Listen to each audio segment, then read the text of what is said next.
Avec 52,6% des suffrages exprimés, Emmerson Mnangagwa décroche un second mandat de 5 ans à l'issue de l'élection présidentielle au Zimbabwe qui s'est tenue le 23 août 2023. Selon les résultats provisoires de la commission électorale, le président Emmerson Mnangagwa l'emporte sur le leader du Citizen Coalition for Change, Nelson Chamisa, qui a obtenu 44% des suffrages.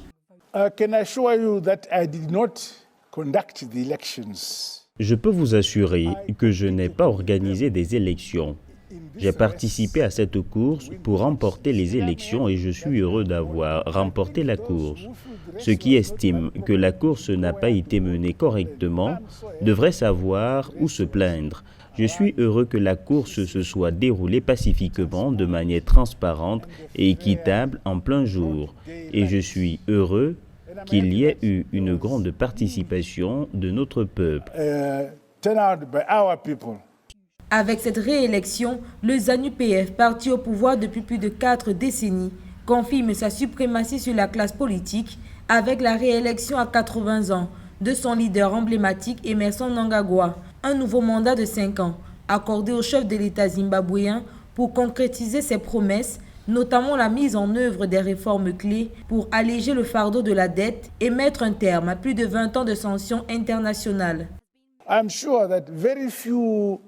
Je suis sûr que très peu de personnes dans ce pays diront que les élections ont été entachées de violence, car il n'y a eu aucune violence du tout.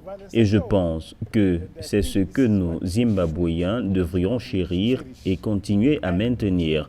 Cela montre à quel point notre démocratie est mature. Il est possible que même au sein d'une famille, tous les enfants ne se soumettent pas aux parents. Les parents feront de leur mieux pour inculquer la culture aux enfants, mais certains enfants continueront à agir différemment. Mais ils restent quand même les enfants de la famille. Le taux de participation à cette élection présidentielle était de 68,9% selon la commission électorale. Emmerson Mnangagwa a remporté plus de 2,3 millions de voix sur environ 4,4 millions de suffrages exprimés. Les résultats définitifs devraient être proclamés dans les prochains jours après examen des recours de l'opposition déplorant plusieurs irrégularités et la prise en compte des rapports des missions d'observation.